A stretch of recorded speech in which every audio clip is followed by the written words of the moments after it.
ਭੱਟ ਸਾਹਿਬਾਨ ਕਹਿੰਦੇ ਨੇ, ਜੇ ਕੋਈ ਗੁਰੂ ਰਾਮਦਾਸ ਮਹਾਰਾਜ ਨੂੰ ਸਿਮਰੇ, ਉਹਦੇ ਜੀਵਨ ਵਿੱਚੋਂ ਅੰਧਕਾਰ ਹਨੇਰਾ, ਤਿਮਰ ਦਾ ਅਰਥ ਹੁੰਦਾ ਹਨੇਰਾ, ਕਹਿੰਦੇ ਉਹਦੀਆਂ ਅੱਖਾਂ ਦਾ ਹਨੇਰਾ ਮੁੱਕ ਜਾਂਦਾ ਹੈ। ਭਾਵ ਉਹਦਾ ਜੀਵਨ ਚਾਨਣ ਵਿੱਚ ਚੱਲਣ ਲੱਗ ਪੈਂਦਾ ਹੈ। ਹਨੇਰਾ ਇਸ ਤਰ੍ਹਾਂ ਦੀ ਚੀਜ਼ ਹੈ, ਹਨੇਰੇ ਵਿੱਚ ਬੰਦੇ ਨੂੰ ਆਪਣੀ ਰੱਖੀ ਚੀਜ਼ ਵੀ ਲੱਭਦੀ ਨਹੀਂ। ਘਰ ਵਿੱਚੋਂ ਤੁਸੀਂ ਆਪੇ ਰੱਖੀ ਹੁੰਦੀ ਹੈ ਤੇ ਲਾਈਟ ਚਲੀ ਜਾਏ ਤਾਂ ਲੱਭਦੀ ਨਹੀਂ ਹੈ। ਆਪੇ ਹੀ ਆਪਾਂ ਘਰ ਬਣਾਇਆ ਹੋਇਆ, ਆਪੇ ਹੀ ਉਹਦੇ ਵਿੱਚ ਸਮਾਨ ਰੱਖਿਆ ਹੋਇਆ, ਪਰ ਜੇ ਲਾਈਟ ਬੱਤੀ ਚਲੀ ਜਾਏ, ਹਨੇਰਾ ਹੋਵੇ, ਆਪਣੇ ਘਰ ਵਿੱਚ ਹੀ ਬੰਦਾ ਠੋਕਰ ਖਾ ਜਾਂਦਾ। ਜੀਵਨ ਅੰਧਕਾਰ ਹਨੇਰਾ ਹੈ। ਵੱਡੇ ਵੱਡੇ ਅਕਲਾਂ ਵਾਲੇ ਬੰਦੇ ਠੋਕਰ ਖਾ ਗਏ, ਵੱਡੇ ਵੱਡੇ ਗਿਆਨਵਾਨ ਸਮਝਦਾਰ ਬੰਦੇ ਇਸ ਜੀਵਨ ਵਿੱਚ ਠੋਕਰਾਂ ਖਾ ਜਾਂਦੇ ਨੇ। ਪਰ ਜੇ ਗੁਰੂ ਰਾਮਦਾਸ ਮਹਾਰਾਜ ਸੱਚੇ ਪਾਤਸ਼ਾਹ ਨੂੰ ਕੋਈ ਸਿਮਰ ਲੈ ਤਾਂ ਭੱਟ ਬਲ ਜੀ ਕਹਿੰਦੇ ਨੇ, ਦੁਨੀਆ ਦੇ ਲੋਕੋ, ਉਹਦਾ ਅੰਧਕਾਰ ਮਿਟ ਜਾਂਦਾ ਹੈ, ਹਨੇਰਾ ਮਿਟ ਜਾਂਦਾ ਹੈ, ਉਹ ਬੰਦਾ ਚਾਨਣ ਵਿੱਚ ਤੁਰਨ ਲੱਗ ਪੈਂਦਾ। ਚਾਨਣ ਵਿੱਚ ਤੁਰਨ ਦੇ ਦੋ ਲਾਭ ਹੁੰਦੇ ਨੇ। ਇੱਕ ਤੇ ਚਾਨਣ ਵਿੱਚ ਤੁਰੋਗੇ ਤਾਂ ਤੁਹਾਨੂੰ ਠੋਕਰ ਨਹੀਂ ਲੱਗੇਗੀ। ਰੋਸ਼ਨੀ ਵਿੱਚ ਚੱਲੋਗੇ, ਠੋਕਰ ਨਹੀਂ ਖਾਵਾਂਗੇ। ਰੋਸ਼ਨੀ ਵਿੱਚ ਚੱਲਾਂਗੇ, ਰਾਹ ਸਹੀ ਦਿਸੇਗਾ। ਚਾਨਣ ਵਿੱਚ, ਰੋਸ਼ਨੀ ਵਿੱਚ ਚੱਲਾਂਗੇ, ਗੁਆਚੀ ਹੋਈ ਚੀਜ਼ ਲੱਭ ਸਕਦੀ ਹੈ, ਉਹਦੀ ਸੰਭਾਵਨਾ ਹੈ। ਤੇ ਦੂਸਰਾ, ਸਾਧ ਸੰਗਤ, ਬੜੇ ਕਮਾਲ ਦੀ ਗੱਲ, ਚਾਨਣ ਵਿੱਚ ਚੱਲੋਗੇ, ਤੁਹਾਡੇ ਸਰੀਰ ਦਾ ਪਰਛਾਵਾਂ ਵੀ ਤੁਹਾਡੇ ਨਾਲ ਨਾਲ ਚੱਲੇਗਾ। ਅੰਧਕਾਰ ਹਨੇਰੇ ਵਿੱਚ ਠੋਕਰ ਵੀ ਹੈ, ਗੁਆਚੀ ਹੋਈ ਚੀਜ਼ ਲੱਭਦੀ ਵੀ ਨਹੀਂ, ਤੇ ਸਭ ਤੋਂ ਵੱਡੀ ਗੱਲ, ਸਰੀਰ ਵੀ ਪਰਛਾਵਾਂ ਛੱਡ ਜਾਂਦਾ ਹੈ। ਸੰਸਾਰੀ ਤੌਰ ਤੇ ਜਦੋਂ ਤੁਸੀਂ ਦੁੱਖਾਂ ਦੇ ਅੰਧਕਾਰ ਵਿੱਚ ਤੁਰੋਗੇ, ਉਦੋਂ ਆਪਣੇ ਸਾਏ, ਆਪਣੇ ਸਕੇ ਵੀ ਸਾਥ ਛੱਡ ਜਾਂਦੇ ਨੇ। ਸਕੇ ਵੀ ਲੋਕ ਨਾਲ ਨਹੀਂ ਚੱਲਦੇ। ਜਦੋਂ ਜੀਵਨ ਚਾਨਣ ਵਿੱਚ, ਸੁੱਖ ਵਿੱਚ ਹੈ, ਸੁੱਖ ਵਿੱਚ ਦੁਨੀਆ ਤੁਹਾਡੇ ਨਾਲ ਚੱਲਦੀ ਹੈ। ਸੁੱਖ ਵਿੱਚ ਤੁਰਨ ਵਾਲੇ ਨਾਲ ਹਰ ਬੰਦਾ ਮਿੱਤਰਤਾ ਰੱਖਣਾ ਚਾਹੁੰਦਾ ਹੈ, ਹਰ ਬੰਦਾ ਉਹਦੇ ਨਾਲ ਰਿਸ਼ਤੇਦਾਰੀ ਰੱਖਣਾ ਚਾਹੁੰਦਾ ਹੈ। ਦੁੱਖ ਵਿੱਚ ਚੱਲਣ ਵਾਲੇ ਨਾਲ ਕੋਈ ਨਾਲ ਨਹੀਂ ਚੱਲਦਾ। ਸਾਹਿਬ ਨੇ ਕਿਹਾ, ਜਾ ਤੂੰ ਗੁਰੂ ਰਾਮਦਾਸ ਮਹਾਰਾਜ ਨੂੰ ਸਿਮਰਿਆ ਕਰ, ਤੇਰਾ ਜੀਵਨ ਚਾਨਣ ਤੇ ਸੁੱਖਾਂ ਵਿੱਚ ਆ ਜਾਏਗਾ। ਭੱਟ ਸਾਹਿਬਾਨ ਕਹਿੰਦੇ ਨੇ, ਜੇ ਸਤਿਗੁਰ ਸਿਮਰੰਤ ਨੈਣ ਕੇ ਤਿਮਰ ਮਿਟੇ ਖਿਨ। ਇੱਕ ਖਿਨ ਵਿੱਚ ਤੇਰਾ ਜੀਵਨ ਚਾਨਣ ਵਿੱਚ, ਸੁੱਖ ਵਿੱਚ ਹੋ ਸਕਦਾ ਹੈ। ਜੇ ਸਤਿਗੁਰ ਸਿਮਰੰਤ ਹਿਰਦੈ ਹਰਿ ਨਾਮ ਦਿਨੋਂ ਦਿਨ। ਕਹਿੰਦੇ ਦਿਨ ਪ੍ਰਤੀ ਦਿਨ ਤੇਰੇ ਹਿਰਦੇ ਵਿੱਚ ਨਾਮ ਦਾ ਖਜ਼ਾਨਾ ਵਧੇਗਾ, ਤੇਰੇ ਕੋਲ ਭਗਤੀ ਵਧਣ ਲੱਗ ਜਾਏਗੀ, ਤੇਰਾ ਸਿਮਰਨ ਵਧਣ ਲੱਗ ਜਾਏਗਾ। ਤੂੰ ਰੋਜ਼ ਸਿਮਰਿਆ ਕਰ, ਧੰਨ ਗੁਰੂ ਰਾਮਦਾਸ, ਧੰਨ ਗੁਰੂ ਰਾਮਦਾਸ, ਤੇਰੇ ਜੀਵਨ ਵਿੱਚ ਚਾਨਣ ਹੋ ਜਾਏਗਾ। ਅਗਲੀ ਗੱਲ, ਸਭ ਤੋਂ ਵੱਡੀ ਚੀਜ਼ ਹੈ, ਕਈ ਵਾਰ ਬੰਦਾ ਬਾਹਰੋਂ ਚਿਹਰੇ ਤੋਂ ਖੁਸ਼ ਲੱਗਦਾ ਹੈ, ਉਹਦੇ ਅੰਦਰ ਦਾ ਭੇਤ ਨਹੀਂ ਵੀ ਅੰਦਰ ਕੀ ਹੈ। ਬਾਹਰੋਂ ਚਿਹਰੇ ਤੋਂ ਤੁਹਾਡੇ ਨਾਲ ਖੁਸ਼ ਤੁਰੇ ਫਿਰਨਗੇ, ਅੰਦਰ ਹੋ ਸਕਦਾ ਤੁਹਾਡੀ ਕਾਮਯਾਬੀ ਤੋਂ ਤੜਫ ਰਹੇ ਹੋਣ। ਬਾਹਰੋਂ ਤੁਹਾਨੂੰ ਆਪਣਾ ਆਪਣਾ ਕਹਿੰਦੇ ਹੋਣ, ਅੰਦਰ ਹੋ ਸਕਦਾ ਦਿਲ ਤੋਂ ਦਿਲ ਕਾਤੀ ਗੁੜ ਬਹਾਤ, ਇਹ ਵੀ ਹੋ ਸਕਦਾ ਹੈ। ਜੀਭਾਂ ਤੋਂ ਬਾਹਰੋਂ ਤੁਹਾਨੂੰ ਮਿੱਠੇ ਗੁੜ ਵਰਗੇ ਬੋਲ ਬੋਲਦੇ ਹੋਣ, ਤੇ ਅੰਦਰ ਉਹਨਾਂ ਦੇ ਦਾਤਰੀ ਹੋਵੇ, ਤੁਹਾਡੀਆਂ ਜੜ੍ਹਾਂ ਵੱਢਣ ਵਾਲੇ ਹੋਣ। ਇਸ ਲਈ ਸਾਧ ਸੰਗਤ, ਜਿਹੜੀ ਅੰਦਰ ਦੀ ਤਪਸ਼ ਹੈ, ਉਹ ਕਿਸੇ ਹੋਰ ਚੀਜ਼ ਨਾਲ ਕਦੇ ਨਹੀਂ ਮਿਟੇਗੀ। ਈਰਖਾ ਇੱਕ ਦੂਜੇ ਨਾਲ ਵੱਧਦੀ ਜਾਂਦੀ ਹੈ, ਤ੍ਰਿਸ਼ਨਾ ਵੱਧਦੀ ਜਾਂਦੀ ਹੈ। ਸਾਹਿਬ ਨੇ ਕਿਹਾ, ਜੇ ਤੂੰ ਆਪਣੇ ਹਿਰਦੇ ਦਾ ਇਲਾਜ ਕਰਾਉਣਾ ਚਾਹੁੰਦਾ, ਤੇਰੇ ਚਿੱਤ ਦੀ, ਜੀ ਦੀ ਤਪਸ਼ ਮਿਟ ਜਾਏਗੀ, ਦੂਜਿਆਂ ਨਾਲ ਈਰਖਾ ਨਹੀਂ ਆਏਗੀ। ਜਪਿਆ ਕਰ, ਧੰਨ ਗੁਰੂ ਰਾਮਦਾਸ। ਆਖੋ, ਧੰਨ ਗੁਰੂ ਰਾਮਦਾਸ। ਜੇ ਸਤਿਗੁਰ ਸਿਮਰੰਤ ਜੀ ਕੀ ਤਪਤ ਮਿਟਾਵੇ। ਤੇਰੇ ਹਿਰਦੇ ਦੀ ਤਪਸ਼ ਮਿਟ ਜਾਣੀ ਹੈ। ਉਹ ਤਪਸ਼ ਜਿਹੜਾ ਬਾਰ-ਬਾਰ ਤੇਰਾ ਹਿਰਦਾ ਤਪਦਾ ਰਹਿੰਦਾ ਹੈ, ਹਾਏ ਘਾਟਾ ਨਾ ਪੈ ਜਾਏ, ਬੱਚਿਆਂ ਦਾ ਕੀ ਬਣੇਗਾ, ਉਹ ਅੱਗੇ ਲੰਘ ਗਏ, ਮੈਂ ਪਿੱਛੇ ਰਹਿ ਗਿਆ, ਉਹਦਾ ਝਾੜ ਜ਼ਿਆਦਾ ਨਿਕਲ ਆਇਆ ਝੋਨੇ ਦਾ, ਸਾਡਾ ਘੱਟ ਹੈ, ਉਹਦਾ ਝੋਨਾ ਡਿੱਗਿਆ ਨਹੀਂ, ਸਾਡਾ ਮੀਂਹ ਨਾਲ ਡਿੱਗ ਗਿਆ। ਇਹ ਅੰਦਰ ਤਪਸ਼ ਰਹਿੰਦੀ ਹੈ। ਮਨੁੱਖ ਆਪਣੇ ਨਾਲੋਂ ਵੱਧ ਦੂਜੇ ਨੂੰ ਵੇਖ ਕੇ ਦੁਖੀ ਹੁੰਦਾ ਹੈ। ਅੱਜ ਦਾ ਬੰਦਾ ਆਪਣੇ ਦੁੱਖਾਂ ਤੋਂ ਇੰਨਾ ਦੁਖੀ ਨਹੀਂ ਜਿੰਨਾ ਗੁਆਂਢੀ ਦੇ ਸੁੱਖਾਂ ਤੋਂ ਦੁਖੀ ਹੋ ਰਿਹਾ ਹੈ। ਆਪਣੇ ਦੁੱਖਾਂ ਤੋਂ ਇੰਨਾ ਦੁਖੀ ਨਹੀਂ, ਦੂਜੇ ਦੇ ਸੁੱਖ ਤੋਂ ਦੁਖੀ ਹੈ। ਔਰ ਹਜ਼ੂਰ ਨੇ ਕਿਹਾ ਇਹਦਾ ਇਲਾਜ ਕੋਈ ਨਹੀਂ। ਕਿਸੇ ਡਾਕਟਰ ਕੋਲ ਜਾ ਕੇ ਕਹੋ ਮੇਰਾ ਮਨ ਬਹੁਤ ਤਪਦਾ ਰਹਿੰਦਾ, ਦੂਜੇ ਨਾਲ ਈਰਖਾ ਆਉਂਦੀ ਹੈ, ਬਹਿਰ ਆਉਂਦਾ ਹੈ, ਡਾਕਟਰ ਕੋਲ ਕੋਈ ਦਵਾਈ ਨਹੀਂ। ਇੱਕੋ ਹੀ ਦਵਾਈ ਹੈ, ਜਪਣ ਲੱਗ ਜਾਓ ਧੰਨ ਗੁਰੂ ਰਾਮਦਾਸ, ਤੇ ਸਾਹਿਬ ਕਹਿੰਦੇ ਜੀ ਕੀ ਤਪਤ ਮਿਟਾਵੇ। ਜੇ ਸਤਿਗੁਰ ਸਿਮਰੰਤ ਰਿਤ ਸਿਧ ਨਭ ਨਿਧ ਪਾਵੇ। ਤੇਰੇ ਘਰ ਵਿੱਚ ਰਿਧੀਆਂ ਸਿੱਧੀਆਂ ਆਉਣ ਲੱਗ ਜਾਣਗੀਆਂ, ਤੇਰੇ ਮਨ 'ਚ ਫੁਰਨਾ ਆਏਗਾ, ਤੇਰਾ ਕੰਮ ਪੂਰਾ ਹੋ ਜਾਏਗਾ। ਇਹਨੂੰ ਰਿਧੀਆਂ ਸਿੱਧੀਆਂ ਕਹਿੰਦੇ ਨੇ।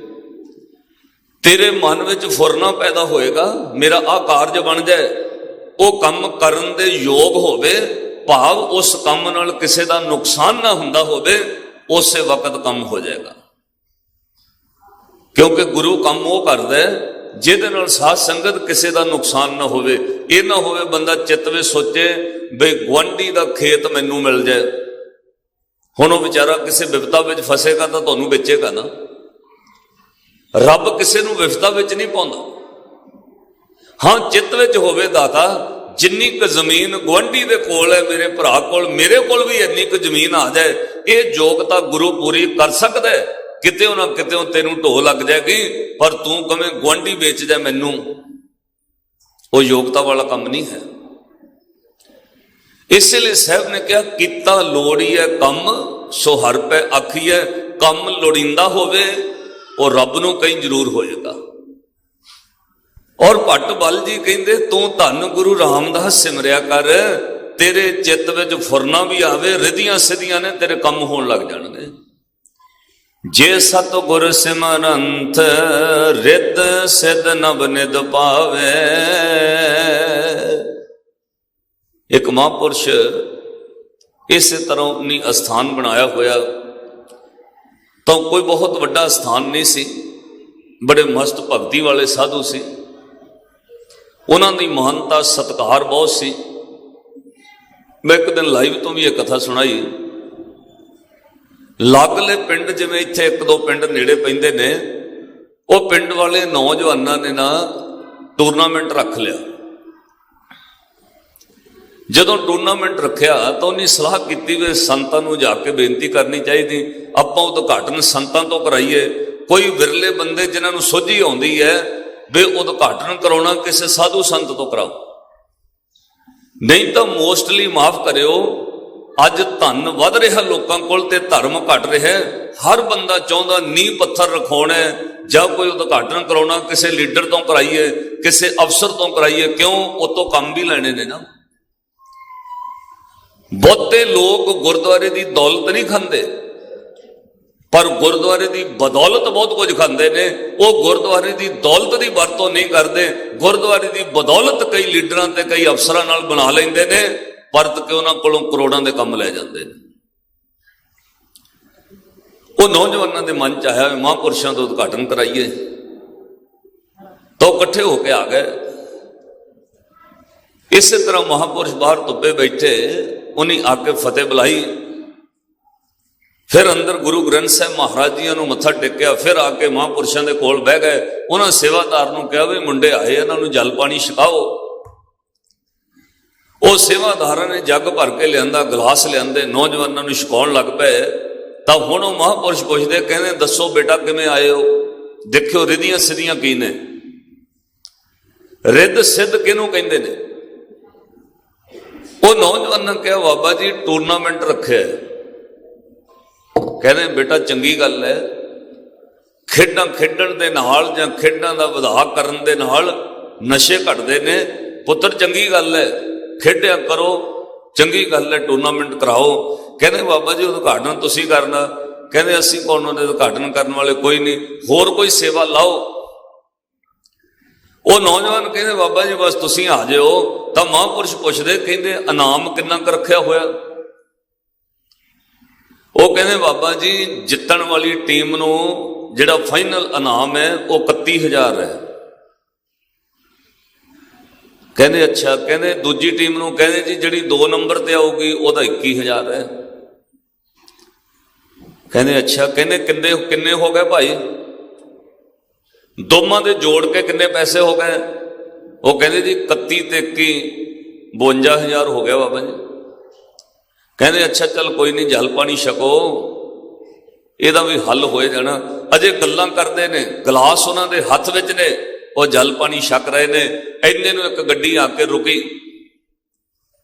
ਉਹਦੇ ਵਿੱਚੋਂ 2 ਸਰਦਾਰ ਉੱਚੇ ਲੰਬੇ ਉਤਰੇ, ਹੱਥ ਵਿੱਚੋਂ ਨਹੀਂ ਮਠਿਆਈ ਦੇ ਡੱਬੇ ਚੁੱਕੇ, ਸਿੱਧੇ ਅੰਦਰ ਆ ਕੇ ਗੁਰੂ ਗ੍ਰੰਥ ਸਾਹਿਬ ਮਹਾਰਾਜ ਜੀ ਨੂੰ ਨਮਸਕਾਰ ਕੀਤੀ, ਮੱਥਾ ਟੇਕ ਕੇ ਬਾਅਦ ਵਿੱਚ ਮਹਾਂਪੁਰਸ਼ਾਂ ਕੋਲ ਗਏ।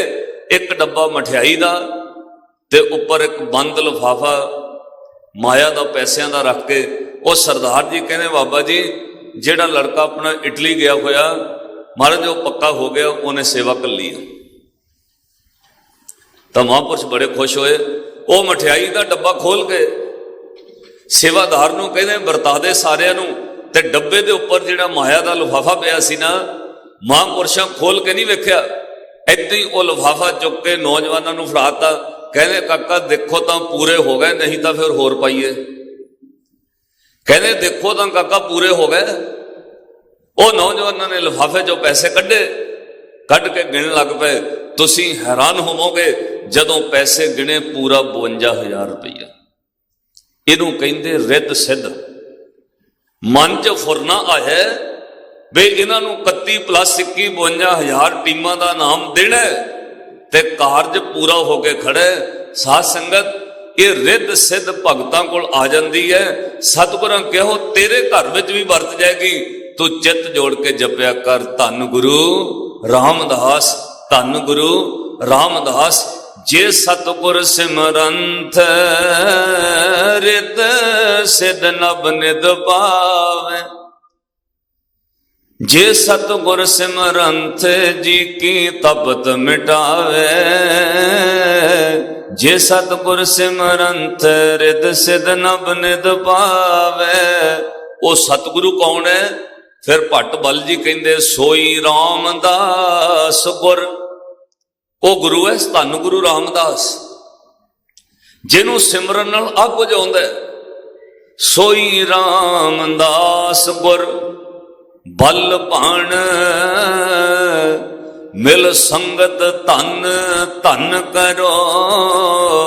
ਜੇ ਸਤਿਗੁਰ ਲਗ ਪ੍ਰਭ ਪਾਈਐ ਸੋ ਸਤਿਗੁਰ ਸਿਮਰੋ ਨਰੋ। ਇਹ ਤੋਂ ਪਹਿਲਾਂ ਇੱਕ ਸੋਈਆ ਹੋਰ ਆਇਆ, ਉਹ ਚ ਕਹਿੰਦੇ ਮਨਸਾ ਕਰ ਸਿਮਰੰਤ ਤੁਝੈ ਨਰ ਕਾਮ ਕ੍ਰੋਧ ਮਿਟਿਓ ਜੋ ਤਿਣੰ।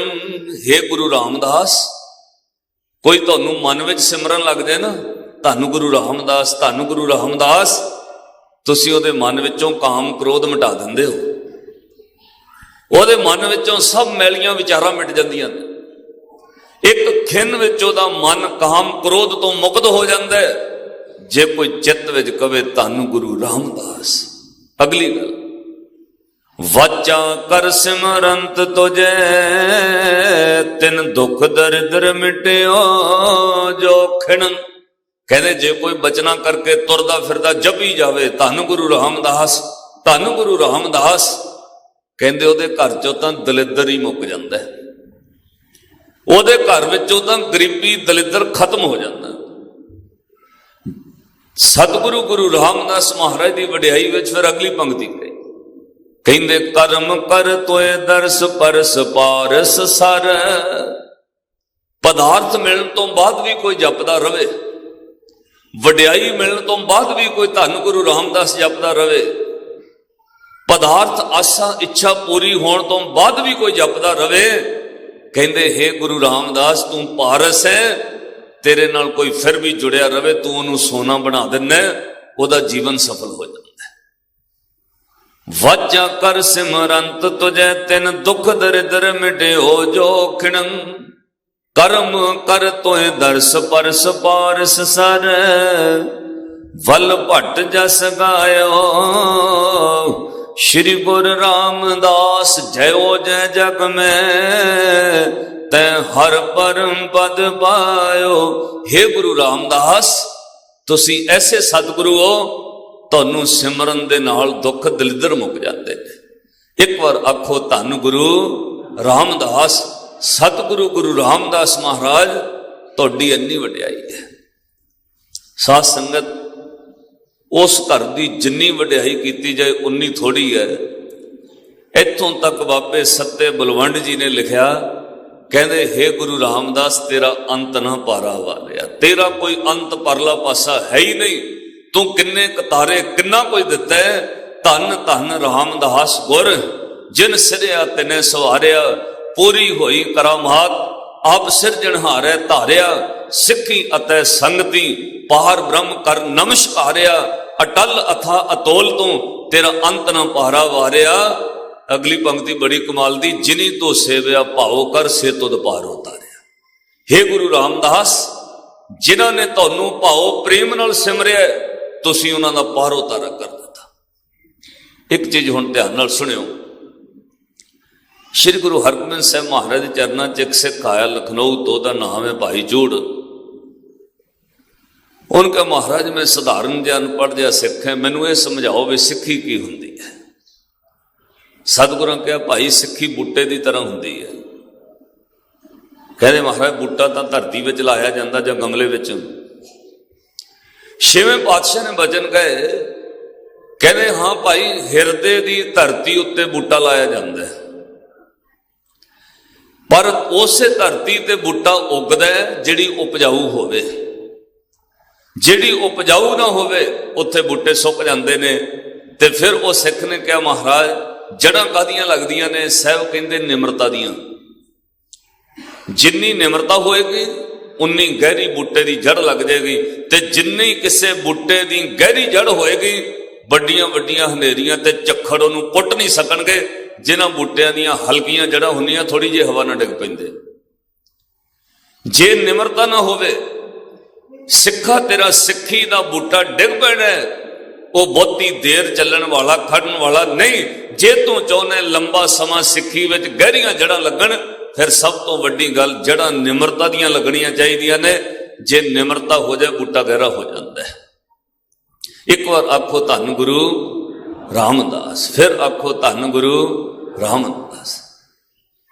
जदों छेवें पातशाह ने कहा जड़ां निमरता दियां, ते फिर उन्हें कहा महाराज जी उस बूटे नूं टाहणियां कादियां लगदियां ने? साहब ने कहा जत सत ते संतोख दियां। जदों जत सत ते संतोख पक्का हो जाए, जिहड़ी टाहणी पक्की होवे फल उहनूं लगदा है। जे दरखत नूं टाहणियां ना होण फल कदे नहीं लगदा। महाराज फिर फल कादा लगदा? साहब ने कहा जदों टाहणियां पक्कियां हो जाण फिर उस दरखत नूं फल लगदा है गुरु दे घर दा ओ नाम दा। उहनूं फल मिलदा गरीबी दान, जिहड़ा धन गुरु नानक साहब महाराज ने दरगाह तो लिया के वंडिया। बाबा पैंदा सचखंड नौ नित नाम गरीबी पाई, ये फल फिर सिख दी झोली विच पै जांदा है। तुसीं इतिहास वेखियो कदे श्री अमृतसर साहब शहर जिहड़ा है वो गुरु रामदास महाराज जी ने वसाया। मैं कई बार एक कथा बेनती की, कोई भी बंदा अपना घर बनाउंदा ना जदों वो कुर्सी उच्ची रखदा है, गुआंढियां नालों भी उच्ची रखदा है। घर ढा के बनाउणा पै जाए वो 2 फुट कुर्सी होर उच्ची चुक दिंदा है। हर बंदा अपना घर उच्चा रखदा है, अपने घर की कुर्सी उच्ची रखदा है। पर धन सच्चे पातशाह श्री गुरु रामदास महाराज श्री अमृतसर साहब पूरा शहर वसाया। और जे सब तो नीमा घर किसे दा अमृतसर शहर में, याद रखो धन गुरु रामदास महाराज। बाकी सारियां दे घर उच्चियां कुर्सियां होणगियां, श्री गुरु रामदास महाराज दा घर सब तो नीमा है। जदों तुसी हरमंदर साहब जाओ, दुनिया के तमाम मंदिर पौड़ियां चढ़ के जाना पैंदा है। एक सचखंड श्री हरमंदर साहब गुरु रामदास साहब का घर है, जिहड़ा पौड़ियां उतर के जाना पैंदा है। ਉਹਦਾ ਭਾਵ पता की है? सिखा जे तू सिक्खी विच जड़ पक्की करनी है, हंकार ਹੰਕਾਰ ਦੀਆਂ ਪੌੜੀਆਂ ਤੋਂ ਉਤਰ ਕੇ ਤੈਨੂੰ ਨਿਰਮਾਣਤਾ ਨਿਮਰਤਾ ਵਿੱਚ ਆਉਣਾ ਪੈਣਾ। ਜਿੰਨੀ ਨਿਮਰਤਾ ਵਿੱਚ ਆ ਜਾਏਗਾ ਉਨੀਆਂ ਗਹਿਰੀਆਂ ਜੜਾਂ ਲੱਗ ਜਾਣਗੀਆਂ। ਜੇ ਨਿਮਰਤਾ ਨਾ ਆਈ ਸਿੱਖੀ ਵਿੱਚ ਤੇਰੀ ਜੜ ਨਹੀਂ ਲੱਗਣੀ। ਸਭ ਤੋਂ ਸਿੱਖੀ ਦੀ ਜੜ ਨਿਮਰਤਾ ਹੈ। ਤੇਰੇ ਅੰਦਰ ਮਾਣ ਹੰਕਾਰ ਨਹੀਂ ਹੋਣਾ ਚਾਹੀਦਾ। ਹੁਣ ਪੂਰੀ ਬਾਣੀ ਪੜੋ, ਜਦੋਂ ਤੁਸੀਂ ਗੁਰੂ ਗ੍ਰੰਥ ਸਾਹਿਬ ਮਹਾਰਾਜ ਦਾ ਪੂਰਾ ਸਾਰਾਂਸ਼ ਵੇਖੋਗੇ, ਉਹਦੇ ਵਿੱਚ ਜਿੱਥੇ ਜਿੱਥੇ ਸਿੱਖੀ ਮੰਗੀ ਹੈ ਉੱਥੇ ਨਾਲ ਨਾਲ ਅਰਦਾਸ ਕੀਤੀ ਗਈ ਹੈ। ਸਭ ਕੁਝ ਹੋਣ ਦੇ ਬਾਵਜੂਦ ਨਿਮਰਤਾ ਹੋਣੀ ਚਾਹੀਦੀ ਹੈ। ਸਿੱਖ ਨੂੰ ਕਿਹਾ ਤੂੰ ਜਤ ਸਤ ਰੱਖਣਾ, ਆਚਰਣ ਉੱਚਾ ਰੱਖਣਾ, ਕਿਸੇ ਨਾਲ ਬੇਈਮਾਨੀ ਨਹੀਂ ਕਰਨੀ, ਧੋਖਾ ਨਹੀਂ ਕਰਨਾ, ਬੁਰਾ ਨਹੀਂ ਕਰਨਾ, ਪਰ ਕਾ ਬੁਰਾ ਨਾ ਰੱਖੋ ਚੀਤ, ਸਾਰੀਆਂ ਗੱਲਾਂ ਕਹਿ ਕੇ ਅਰਦਾਸ ਪਤਾ ਕੀ ਕਰਨੀ ਹੈ। ਰੋਜ਼ ਰਹਿਰਾਸ ਵਿੱਚ ਤੁਸੀਂ 2 ਸ਼ਬਦ ਪੜ੍ਹਦੇ ਹੋ। ਪਹਿਲੇ ਸ਼ਬਦ ਵਿੱਚ ਗੁਰੂ ਨਾਨਕ ਸਾਹਿਬ ਮਹਾਰਾਜ ਨੇ ਕਿਹਾ ਰੋਜ਼ ਕਹਿਣੇ ਤੋਂ ਗੁਰੂ ਅੱਗੇ ਕਿ ਨਾ ਹੋ ਜਤੀ ਸਤੀ ਨਹੀਂ ਪੜਿਆ। ਨਾ ਮੈਂ ਜਤੀਆਂ, ਨਾ ਮੈਂ ਸਤੀਆਂ, ਨਾ ਮੈਂ ਪੜਿਆ ਹੋਇਆ। ਦਾਤਾ ਜੇ ਮੇਰਾ ਜਤ ਸਤ ਕੋਈ ਗਿਆਨ ਆ ਉਹ ਤੇਰੀ ਕਿਰਪਾ ਕਰਕੇ ਆ। ਜੇ ਸਤਿਗੁਰੂ ਤੇਰੀ ਕਿਰਪਾ ਨਾ ਹੋਵੇ ਆ ਸਰੀਰ ਦਾ ਕੋਈ ਜਤ ਸਤ ਨਹੀਂ। ਸਿੱਖ ਨੇ ਰੋਜ਼ ਅਰਦਾਸ ਕਰਨੀ ਹੈ। ਸਾਰੇ ਇੱਕ ਵਾਰ ਪੜੋ, ਨਾ ਹੋ ਜਤੀ ਸਤੀ ਨਹੀਂ ਪੜਿਆ, ਮੂਰਖ ਮੁਗਧਾ ਜਨਮ ਭਇਆ। ਨਾ ਹੋ ਜਤੀ ਸਤੀ ਨਹੀਂ, ਮੂਰਖ ਮੁਗਧਾ ਪ੍ਰਣਵਤ ਨਾਨਕ ਤਿਨ ਕੀ ਸ਼ਰਣਾ, ਜਿਨ ਤੂੰ ਨਾਹੀ ਵਿਸਰਿਆ। ਪ੍ਰਣਵਤ ਨਾਨਕ ਜਿਨ ਤੂੰ ਨਾਹੀ। ਨਿਮਰਤਾ ਰੱਖਣੀ ਹੈ ਤੋ ਜਤੀ ਸਤੀ ਉੱਚਾ ਜੀਵਨ ਰੱਖ ਕੇ ਵੀ ਇਹ ਮੰਗਣਾ ਮਹਾਰਾਜ ਉਹਨਾਂ ਦੀ ਸ਼ਰਨ ਦਿਓ ਜਿਨ੍ਹਾਂ ਨੂੰ ਤੂੰ ਕਦੇ ਨਹੀਂ ਭੁੱਲਦਾ। ਸਤਿਗੁਰੂ ਆਪਣੇ ਦਰ ਦੇ ਬਖਸ਼ਿਆਂ ਦੀ ਸੰਗਤ ਬਖਸ਼ੋ ਜਿਨ੍ਹਾਂ ਨੂੰ ਤੁਸੀਂ ਕਦੇ ਵੀ ਨਹੀਂ ਭੁੱਲਦੇ। ਉਹ ਤੋਂ ਅਗਲਾ ਸ਼ਬਦ ਸ਼ੁਰੂ ਹੋਣਾ ਆਸਾ ਮਹੱਲਾ 5ਵਾਂ। ਸ਼ਬਦ ਦੀ ਸ਼ੁਰੂਆਤ ਹੋਏਗੀ ਭਈ ਪ੍ਰਾਪਤ ਮਨੁੱਖ ਦੇ ਹੁਰੀਆ, ਗੋਬਿੰਦ ਮਿਲਣ ਕੀਏ ਤੇਰੀ ਵਰੀਆ। ਅਵਰ ਕਾਜ ਤੇਰੇ ਕਿਤੇ ਨਾ ਕਾਮ ਮਿਲ, ਸਾਧ ਸੰਗਤ ਭਜ ਕੇਵਲ ਨਾਮ।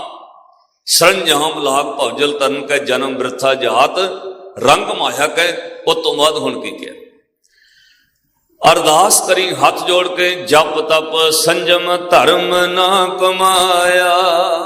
ਜਪ ਤਪ ਵੀ ਕਰਨਾ, ਬਾਣੀ ਵੀ ਪੜ੍ਹਨੀ, ਨਿਤਨੇਮ ਵੀ ਕਰਨਾ, ਗੁਰਦੁਆਰੇ ਵੀ ਆਉਣਾ। ਨਿਮਰਤਾ ਕਿੰਨੀ? ਇਹ ਕਹਿਣਾ ਗੁਰੂ ਨੂੰ ਕਿ ਜਪ ਤਪ ਸੰਜਮ ਧਰਮ ਨਾ ਕਮਾਇਆ। ਆਖੋ ਜਪ ਤਪ ਸੰਜਮ ਧਰਮ ਨਾ ਸੇਵਾ ਸਾਧ ਨ ਜਾਣਿਆ ਹਰ ਰਾਇਆ। ਸੇਵਾ ਸਾਧ ਨ। ਨਿਮਰਤਾ ਕਿੰਨੀ ਚਾਹੀਦੀ? ਹੱਥ ਜੋੜ ਕਹਿਣਾ ਕਹੋ ਨਾਨਕ ਹਮ ਨੀਚ ਕਰਮਾ, ਸ਼ਰਨ ਪਰ ਕੀ ਰਾਖੋ ਸ਼ਰਮਾ। ਕਹੋ ਨਾਨਕ ਹਮ ਨੀਚ ਕਰ, ਸ਼ਰਨ ਪਰ ਕੀ। ਕੋਈ ਬੰਦਾ ਕਹਿੰਦਾ ਮੇਰੇ ਕੰਮ ਨੀਵੇਂ ਆ, ਕੋਈ ਕਹਿੰਦਾ ਮੈਂ ਨੀਚ ਕਰਮਾਂ ਵਾਲਾ। ਕਿਸੇ ਨੂੰ ਕਹਦੇ ਤੂੰ ਬੜਾ ਨੀਚ ਹੈ, ਉਹ ਗੁੱਸਾ ਕਰੇਗਾ। ਪਰ ਸਾਹਿਬ ਨੇ ਕਿਹਾ ਤੂੰ ਗੁਰੂ ਅੱਗੇ ਕਹਿਣਾ, ਆਪਣੇ ਔਗਣ ਐਡਮਿਟ ਕਰਨੇ ਨੇ, ਮੰਨਣੇ ਨੇ ਆ ਕੇ। ਜਦੋਂ ਤੂੰ ਨਿਮਰਤਾ ਵਿੱਚ ਆ ਜਾਏਗਾ ਤੇਰੀਆਂ ਜੜਾਂ ਲੱਗਦੀਆਂ ਜਾਣਗੀਆਂ, ਜੜਾਂ ਲੱਗਦੀਆਂ ਜਾਣਗੀਆਂ। ਸਤਿਗੁਰਾਂ ਬਚਨ ਕਿਹਾ ਸੀ ਲੈਣਿਆ ਤੂੰ 7 ਸਾਲਾਂ ਵਿੱਚ ਇੰਨਾ ਝੁਕ ਗਿਆ, ਅੱਜ ਗੁਰੂ ਨਾਨਕ ਨੂੰ ਤੇਰੇ ਅੱਗੇ ਝੁਕ ਕੇ ਮੱਥਾ ਟੇਕਣਾ ਪੈ ਗਿਆ। ਦੇਖੋ ਜੇ ਕੋਈ ਘੜੇ ਅੱਗੇ ਭਾਂਡਾ ਨੀਵਾਂ ਰੱਖ ਦਿਓ ਨਾ ਤਾਂ ਘੜੇ ਨੂੰ ਵੀ ਝੁਕਣਾ ਪੈਂਦਾ ਉਹਦੇ ਵੱਲ ਭਰਨ ਵਾਸਤੇ। ਲੈਣਿਆ 7 ਸਾਲਾਂ ਵਿੱਚ ਤੂੰ ਇੰਨਾ ਝੁਕ ਗਿਆ, ਅੱਜ ਗੁਰੂ ਨਾਨਕ ਨੂੰ ਵੀ ਤੇਰੇ ਅੱਗੇ ਝੁਕਣਾ ਪੈ ਗਿਆ। ਤੇ ਧੰਨ ਗੁਰੂ ਨਾਨਕ ਸਾਹਿਬ ਮਹਾਰਾਜ ਨੇ ਕਿਹਾ ਲੈਣਿਆ ਹੁਣ ਤੇਰਾ ਸਿਰ ਮੈਂ ਇੰਨਾ ਉੱਚਾ ਕਰ ਦਾਂਗਾ, ਅਸਮਾਨ ਜਿੰਨੀ ਤੇਰੀ ਸੋਭਾ ਉੱਚੀ ਹੋਏਗੀ। ਤਾਈਓ ਸਾਹਿਬ ਨੇ ਬਾਣੀ ਅੰਦਰ ਲਿਖਿਆ ਲੈਣੇ ਧਰਿਓ ਨ ਛਤਰ ਸਿਰ, ਅਸਮਾਨ ਕਿਆੜਾ ਛਿੱਕਿਓ। ਸ਼੍ਰੀ ਗੁਰੂ ਰਾਮਦਾਸ ਮਹਾਰਾਜ ਦੇ ਜੀਵਨ ਵਿੱਚ ਅਤਿਅੰਤ ਨਿਮਰਤਾ ਭਰੀ ਹੋਈ। ਧੰਨ ਗੁਰੂ ਰਾਮਦਾਸ ਮਹਾਰਾਜ ਨੂੰ ਤਖਤ ਤੇ ਬਿਠਾਇਆ ਗੁਰੂ ਅਮਰਦਾਸ ਮਹਾਰਾਜ।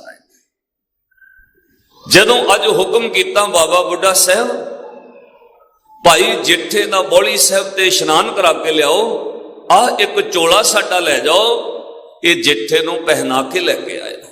महाराज सतवचन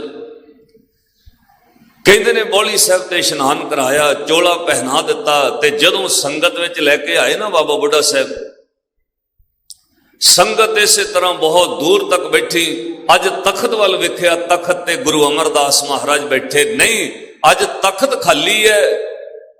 ते जदों भाई जेठे नूं इशनान करा के चोला पवा के लियाए, श्री गुरु अमरदास महाराज ने बांह तो पकड़िया, अदब नाल कहा, भाई जेठा तू धन गुरु रामदास होया, इस तखत ते तुसीं बैठोगे। जदों तखत सिंघासन ते बिठा दिता, फिर गुरु अमरदास महाराज ने परिक्रमा करके 5 पैसे नरेल धर के मत्था टेकिया। बस श्री गुरु अमरदास महाराज दे नमस्कार करन दी देर सी, धन गुरु रामदास महाराज दा सीस धरती वाल झुक गया। उस तो बाद सिर उपर ना चुकया। भरी संगत विच गुरु अमरदास साहब ने कहा, मेरे पुत्र पोते पड़पोते धीआं ते दोते, उच्ची आवाज विच कहा, सारा परिवार लैन ला के मत्था टेको गुरु रामदास। सब तो पहला गुरु अमरदास महाराज का हुक्म होया, कहते एह मेरे पुत पोते पड़पोते हो। गुरु अमरदास महाराज की पड़पोतियां तक बंसी, मेरे पुत पुत्र ते पोते हो, धीओ ते दोते हो, लैन ला के गुरु रामदास नूं मत्था टेको। अज जेड़ा जेड़ा गुरु रामदास नूं मत्था टेकेगा, जन्म मरण तो मुक्त हो जाएगा। पूरे परिवार ने लैन ला ली। जिहदे मन च सी ना माड़ा मोटा भी मैं क्यों मत्था टेका, जेठा तां छोटा आ, असीं क्यों मत्था टेकीए। गुरु अमरदास महाराज ने सारियां दे मन चों ईर्खा कढा दी। फिर लिख के दिता, पहला पूरा परिवार लैन विच खलो गया मत्था टेकण वास्ते। गुरु अमरदास महाराज तो बाद गुरु अमरदास महाराज दे पूरे परिवार ने मत्था टेकिया। लिख के दिता, मोहरी पुत सन्मुख होया। गुरु अमरदास जी दे पुत्र बाबा मोहरी जी, मोहरी पुत सन्मुख होया, रामदास पैरी पाए जियो, सब पवे पैरी सतगुरु केरी, जिथे गुरु आप रखे। कोई कर बखीली जिहदे मन च ईर्खा सी माड़ी मोटी, वो भी गुरु ने कढ दित्ती। कोई कर बखीली निभे नाही, फिर सतगुरु आन निभाया। हर गुरे पाना दी वड्याई, तुर लिखिया लेकर जाए जियो, कह सुंदर सुनो संतो, सब जगत पैरी पाए जियो। कल्ला परिवार नहीं, गुरु अमरदास महाराज ने कहा पूरी दुनिया गुरु रामदास के पैरों च पैगी। पूरी दुनिया गुरु रामदास महाराज के अगे झुकेगी। फिर सारी संगत नूं कहा, भाई लंबी कतार ला के मत्था टेको। सारी संगत बीबियां बंदे उठ के लंबी लैन ला ली। भाई संतोख सिंह साहब लिखते, कहते 4.5 घड़ियां लंबी लैन लगी रही संगत मत्था टेकन दी। मत्था टेक के परिक्रमा करके संगत बहती रही। 4.5 घड़ियां गुजर गई, संगत मत्था टेकती रही। गुरु रामदास महाराज का सीस धरती वाल ही चुकया रहा। साध संगत 4.5 घड़ियां का मतलब पता की है? 2 तो 2.5-3 घंटे। अज भी तुसी दरबार साहब जाओ, मेरे धन गुरु रामदास महाराज के दर्शन करने लई अज भी 2.5 घंटे लाइन में लगना पैंदा है। हरमंदर साहब मत्था टेकन लई अज भी 2-2 2.5 घंटे लगना पैंदा लाइन च। 2-2.5 घंटे संगत मत्था टेकदी रही। गुरु रामदास महाराज का सीस झुकया रहा। जदों सारी संगत ने मत्था टेक लिया, फिर धन गुरु अमरदास महाराज ने धन गुरु रामदास महाराज ने कहा, गुरु रामदास सीस उपर चुको। गुरु रामदास जी सिर उपर चुको। तो अखां चों बहिंदे हुए हंझू अथरुआं नाल लंबा दाढ़ा भिज गया। दाढ़े विच चमकदे हुए हंझू ऐं लगदे सी जिवें मोती लगे होण। श्री गुरु रामदास महाराज ने सिर उपर चुकया, जदों अखां खोलियां सुरख लाल अखां, हंझू पानी वह वह के दाड़ा भिज गया। हाथ जोड़ के कहा, महाराज दसो हुक्म। श्री गुरु अमरदास महाराज बोले, कहंदे संगत नूं कोई उपदेश दिओ। ते फिर हाथ जोड़ कहंदे, महाराज मैं की बोलां? कह लगे कुछ भी आखो। महाराज मैं की आखां? ते श्री गुरु अमरदास महाराज ने बचन कहे, भाई जेठा धन गुरु रामदास, अज तुसी तखत ते गुरु रामदास साहब दे सिंघासन, तखत ते गुरु नानक साहब दे तखत दे मालक बन गए। तू धन गुरु रामदास हो गए। अज तखत ते बह के किदां दा महसूस हो रहा है? जदों मन अंदर आ चीज कही ते एकदम सारा कुछ अखां दे सामने घुम गया। 2.5 साल की उम्र विच मां मुक गई सी, 7 साल की उम्र विच पिता मुक गया, मैं जतीम अनाथ हो गया, किसी ने घर ना रखिया। नानी ने पहले दिन घुंगड़ियां वाल के दित्तियां। 8 साल की उम्र विच तां गुरु रामदास महाराज किरत करन लग पे। 8 साल का बच्चा किड्डा कुछ हुंदा है। जदों घरों सिर ते छाबा धर के तुरे ते नानी नूं पुछदे ने, नानी मां बोलना किवें आ? घुंगड़ियां लै लो। नानी ने सिखाया, पुत गली गली घूम के ना इदां कहना, घुंगड़ियां लै लो, कोई घुंगड़ियां लै लो। अज अपने दोते नूं घुंगड़ियां वेचणियां सिखाइयां। 8 साल तो 18 साल तक घुंगड़ियां वेचते रहे। गली गली वो सारा कुछ जो घुंगड़ियां वेचदे लोकां गल्लां कहियां अज गुरु रामदास साहब दे सामने आ गईयां। ते तखत ते बैठिया मन वह तुरया, विराग विच रोंदे इक्को गल कही, सतगुरु अज तुसीं तखत ते बिठाया, इंज महसूस हुंदा है जिवें किसी कीड़े नूं चुक के पातशाह बना दिता होवे। इत्थे माड़ा जिहा किसी नूं ओहदा मिल जाए ना, सवेरे बड़े बड़े बोर्ड लगे हुंदे ओहदे, हार्दिक धन्नवाद दे ते जी आयां दे। पर श्री गुरु रामदास महाराज तखत दे मालक बने, इक्को गल कही, पातशाह इंज लगदा है जिवें किसी कीड़े नूं चुक के तुसीं पातशाह बना दिता होवे। इंज लगदा है जिवें कीड़े नूं पातशाही देती होवे। जो हमरी बिद होती मेरे सतगुरा, साबिद तुम हर जानो आपे। हम रुलते फिरते कोई बात ना पूछता, गुर सतगुर संग कीरे हम थपे।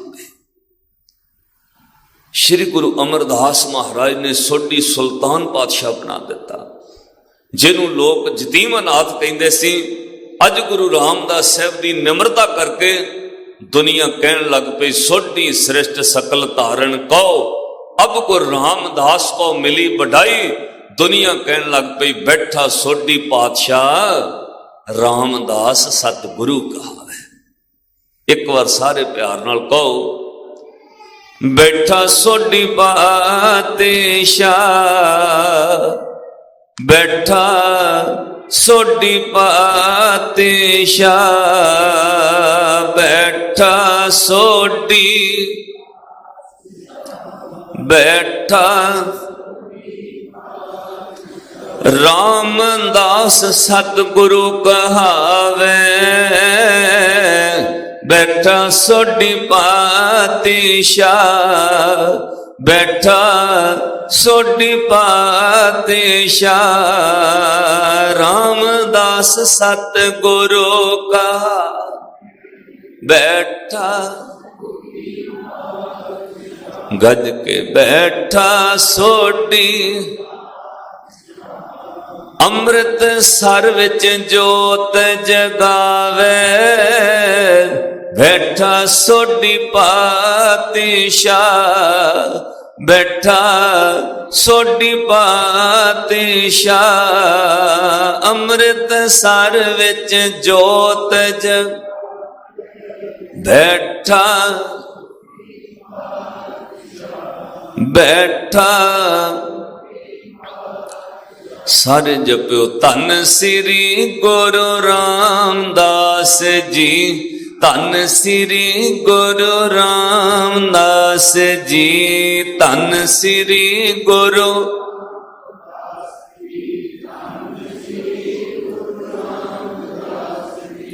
धन श्री गुरु रामदास जी, ਧੰਨ ਸ੍ਰੀ ਗੁਰੂ ਰਾਮਦਾਸ ਜੀ, ਧੰਨ ਸ੍ਰੀ ਗੁਰੂ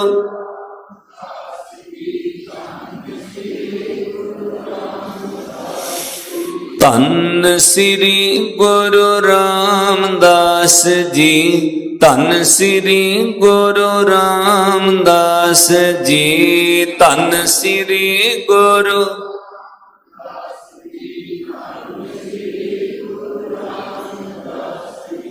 ਧੰਨ ਸ੍ਰੀ ਗੁਰੂ ਰਾਮਦਾਸ ਜੀ, ਧੰਨ ਸ੍ਰੀ ਗੁਰੂ ਰਾਮਦਾਸ ਜੀ, ਧੰਨ ਸ੍ਰੀ ਗੁਰੂ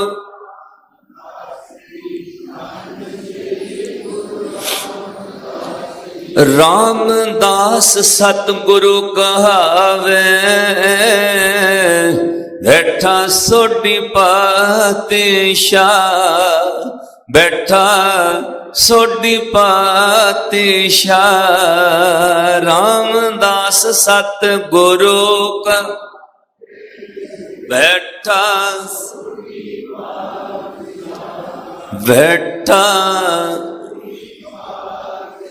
ਆਖੋ ਸਤਨਾਮ ਸ੍ਰੀ। ਨਿਮਰਤਾ ਦੀਆਂ ਜੜ੍ਹਾਂ ਹੋਣ ਤੇ ਸਿੱਖੀ ਦਾ ਬੂਟਾ ਬਹੁਤ ਫੈਲਦਾ, ਉਹ ਸਿੱਖੀ ਦਾ ਬੂਟਾ ਮਜ਼ਬੂਤ ਹੋ ਜਾਂਦਾ ਹੈ। ਜਦੋਂ ਧੰਨ ਸ਼੍ਰੀ ਗੁਰੂ ਰਾਮਦਾਸ ਮਹਾਰਾਜ ਸੋਢੀ ਪਾਤਸ਼ਾਹ ਬਣ ਗਏ ਨਾ, ਇਤਿਹਾਸ ਕਹਿੰਦਾ ਇਹ ਖਬਰ ਜਿਹੜੀ ਹੈ ਬਾਬਾ ਸ਼੍ਰੀ ਚੰਦ ਸਾਹਿਬ ਨੂੰ 62 ਪਿੰਡ ਮਿਲੀ। ਇੱਕੋ ਘਟਾ ਦੇ, ਥੋੜੇ ਘਟਾ ਦੇ। 62 ਪਿੰਡ ਦਾ ਅਰਥ ਹੈ ਜਿੱਥੇ 62 ਸਾਲ ਬਾਬਾ ਸ਼੍ਰੀ ਚੰਦ ਸਾਹਿਬ ਰਹੇ। ਉਹ ਜਗ੍ਹਾ ਦਾ ਨਾਮ ਹੀ 62 ਸਾਹਿਬ ਤਾਂ ਪਿਆ, ਉੱਥੇ 62 ਸਾਲ 62 ਈਅਰ ਬਾਬਾ ਸ਼੍ਰੀ ਚੰਦ ਸਾਹਿਬ ਰਹੇ, ਉੱਥੇ ਤਪੱਸਿਆ ਕੀਤੀ, ਭਗਤੀ ਕੀਤੀ। ਉਹਨਾਂ ਨੂੰ ਉੱਥੇ ਬੈਠਿਆਂ ਖਬਰ ਮਿਲੀ, ਕਿਸੇ ਚੇਲੇ ਨੇ ਦੱਸਿਆ, ਕਹਿੰਦੇ ਜੀ ਗੁਰੂ ਨਾਨਕ ਸਾਹਿਬ ਦੇ ਤਖਤ ਤੇ ਹੁਣ ਪਤਾ ਕੌਣ ਬੈਠਾ ਹੈ? ਕਹਿੰਦੇ ਕੌਣ? ਕਹਿੰਦੇ ਜੀ ਲਾਹੌਰ ਦਾ ਕੋਈ ਯਤੀਮ ਅਨਾਥ ਸੀ, ਮਾਂ ਪਿਓ ਛੋਟੇ ਹੁੰਦਿਆਂ ਮੁੱਕ ਗਏ, ਨਾਨੀ ਨੇ ਪਾਲਿਆ, ਘੁੰਗਣੀਆਂ ਵੇਚਦੇ ਰਹੇ, ਗੋਇੰਦਵਾਲ ਸਾਹਿਬ ਉਹਨਾਂ ਦੀ ਛੰਨ ਕੁੱਲੀ ਸੀ, ਉੱਥੇ ਸੇਵਾ ਕਰਦੇ ਰਹੇ। ਗੁਰੂ ਅਮਰਦਾਸ ਮਹਾਰਾਜ ਨੇ ਆਪਣਾ ਦਾਮਾਦ ਬਣਾ ਲਿਆ। ਬਾਅਦ ਵਿੱਚ ਧੰਨ ਗੁਰੂ ਅਮਰਦਾਸ ਮਹਾਰਾਜ ਨੇ ਉਹਨਾਂ ਨੂੰ ਗੁਰੂ ਰਾਮਦਾਸ ਚੌਥਾ ਪਾਤਸ਼ਾਹ ਬਣਾ ਦਿੱਤਾ। ਬਾਬਾ ਸ਼੍ਰੀ ਚੰਦ ਸਾਹਿਬ ਕਹਿੰਦੇ ਅੱਛਾ, ਕਹਿੰਦੇ ਵੇਖਣਾ ਚਾਹੀਦਾ ਜਾ ਕੇ, ਘੁੰਗਣੀਆਂ ਵੇਚਣ ਵਾਲਾ ਗੁਰੂ ਰਾਮਦਾਸ ਗੁਰੂ ਨਾਨਕ ਦੇ ਤਖਤ ਦਾ ਮਾਲਕ ਕਿਵੇਂ ਹੋ ਗਿਆ? ਕੋਈ ਯਤੀਮ ਅਨਾਥ ਘੁੰਗਣੀਆਂ ਵੇਚਣ ਵਾਲਾ ਗੁਰੂ ਨਾਨਕ ਦੇ ਤਖਤ ਦਾ ਮਾਲਕ ਕਿਵੇਂ ਬਣ ਗਿਆ? ਵੇਖਣਾ ਚਾਹੀਦਾ, ਕਿਉਂਕਿ ਪਹਿਲੀਆਂ 3 ਪਾਤਸ਼ਾਹੀਆਂ ਬਾਹਰੀ ਧਨ ਕਰਕੇ ਵੀ ਅਮੀਰ ਹੋਏ ਨੇ। ਗੁਰੂ ਨਾਨਕ ਸਾਹਿਬ ਮਹਾਰਾਜ ਪਟਵਾਰੀਆਂ ਦੇ ਇਕਲੌਤੇ ਪੁੱਤਰ ਨੇ, ਬਹੁਤ ਵੱਡੀ ਜਾਇਦਾਦ ਹੈ ਬੇਦੀਆਂ ਦੀ, ਔਰ ਫਿਰ 750 ਮਰਬਾ ਜ਼ਮੀਨ ਜਿਹੜੀ ਹੈ ਉਹ ਰਾਏ ਬੁਲਾਰ ਨੇ ਗੁਰੂ ਨਾਨਕ ਸਾਹਿਬ ਦੇ ਨਾਮ ਕੀਤੀ। ਅੱਜ ਵੀ ਨਨਕਾਣਾ ਸਾਹਿਬ ਗੁਰੂ ਨਾਨਕ ਸਾਹਿਬ ਦੇ ਨਾਮ ਹੈ। ਸ਼੍ਰੀ ਗੁਰੂ ਅੰਗਦ ਦੇ ਮਹਾਰਾਜ ਤ੍ਰਿਹਣ ਬੜੇ ਅਮੀਰ ਨੇ। ਬਾਬੇ ਫੇਰੂਮਲ ਦਾ ਵਪਾਰ ਚੱਲਦਾ ਹੈ, ਸੰਗਰ ਤੋਂ ਲੈ ਕੇ ਖਡੂਰ ਤੋਂ ਲੈ ਕੇ ਹਰੀ ਕੇ ਪੱਤਣ ਤੱਕ। ਫਿਰ ਸ਼੍ਰੀ ਗੁਰੂ ਅਮਰਦਾਸ ਮਹਾਰਾਜ ਉਹ ਵਾਸਰ ਕੇ ਗਿੱਲ ਤੋਂ ਭੱਲਿਆਂ ਦੇ ਬੜੇ ਅਮੀਰ ਨੇ।